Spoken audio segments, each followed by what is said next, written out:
Everyone. त मेरो blog चाहिँ बहुत दिनपछि आउँदैछ आज। यत्रो दिन चाहिँ यताउता बिजी भएर चाहिँ ब्लग बनाउन पाइनँ र आज चाहिँ हामी जाँदैछौँ घुम्नको लागि चाय बगान टी गार्डन। यहाँ स्कुटीमा यहाँ चाहिँ म र भानु जाँदैछौँ। भावना पुष्पा कल्पनाहरू साथीहरू चाहिँ अगाडि छन्। त हेर्दै जानु होला मेरो ब्लग चाहिँ। यहाँबाट चाहिँ लङ्कर भएर जाने हो। यहाँबाट चाहिँ यताबाट चाहिँ हाम्रो टी गार्डन जाने रस्ता चाहिँ यो हो।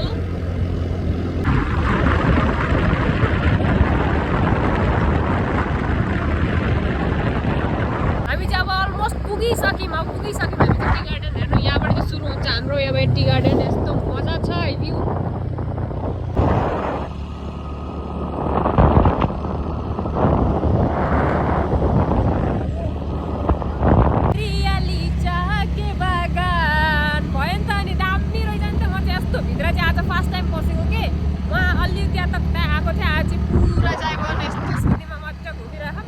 भावनाहरू चाहिँ कहाँ गयो थाहै छैन। अगाडि कता पुगे कति लामो रहेछ हौ रन पनि।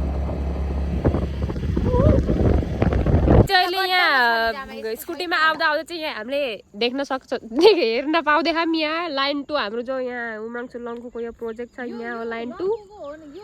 अनि यो त्यो डालमिया सिमेन्टको चाहिँ यहाँ छ हो जस्तो लाग्दैछ। खै कन्फ्युजन हो कि होइन थाहा छैन। त्यही हो अब हामी चाहिँ यहाँ आइपुगेछौँ। अब जाने अगाडि चाय बगान त छोडेर यहाँ आइसक्यौँ हामी चाहिँ पुगिसक्यौँ अहिले टी गार्डन। त उमराङसुको टी गार्डन चाहिँ यहाँ हेर्नु यस्तो सुन्दर हरियाली हरियाली यस्तो बढी। हामी चाहिँ चियापत्ती बगान आइसकेछौँ। अनि चियापत्ती चाहिँ यस्तो प्रकारको पत्ता हो। पत्ता टिपेर के गर्छन् खै त अब थाहा छैन। यहाँ चाहिँ नि यिनीहरू यस्तै हेर्नु होला। यहाँ उमराङसुको चियापत्ती बगान कसरी काट्छन् कसरी बनाउँछन् केही आइडिया छैन।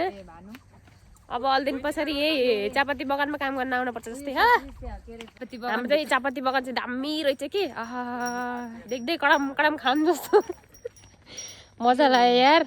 चियापत्ती बगानमा केही नगरे पनि के भन्छ यो चाय बगानमा अरू केही नभए पनि डेटिङ हान्ने जग्गा चाहिँ पर्फेक्ट रहेछ गाइस। कुना कुना पसे हुने रहेछ। यस्तो दामी कि यो हेर्न चाहिँ मजा लाग्यो मलाई चाहिँ यस्तो बढिया।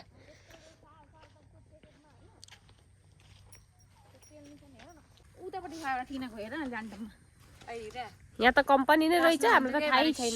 हामी चाहिँ अहिले चियापत्ती बगान चाहिँ घुम्दैछौँ हेर्नु होला। अब यता माथितिर जानु पर्यो यसो कसो के गर्दो रहेछन् यो अब कसरी के गर्छन् होइन के हो चियापत्ती बनाउँछ पेल्छन् के भन्न खोजेको के भनिरहेको यो चियापत्ती कसरी पेल्छन् आइहाल्यो पत्ता टुटाएर कसरी पेल्छन् केही थाहा छैन। लेकिन भरेर चिया पकाउन अलिकति लिएर जान्छु भन न। यहाँ आएर चाहिँ मलाई एकदम सुकुन फिल भयो हरियो हरियो देखेर होइन। अब हामीले यही चियापत्ती खाइन्छ अब चाय बनाएर त्यही हो। अब हेर्दै जानु अलिकति लिएर गइहाल्ला 2-3टा भरे चिया पकाएर लान्न घरमै खा।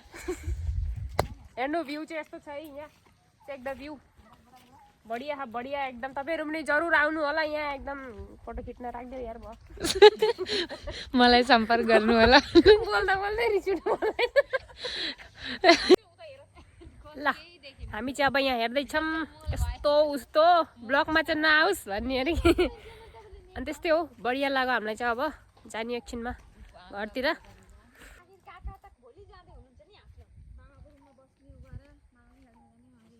हामी चाहिँ अब घुम्यो अब हिँडेको घरतिर। अब भिडियोमा के भनेछु मजाले सुनिदिनु होला हेरिदिनु होला। धेरै दिन बादमा ब्लग बनाएको सबै बोल्न भुले जस्तो चाहिँ लाग्यो। त्यही गाइस सबै हामी जाँदैछौँ अब घरतिर। स्कुटी चाहिँ हामीले माथि राखेको थियौँ अनि रस्ता चाहिँ यो खाली रहेछ यहाँ।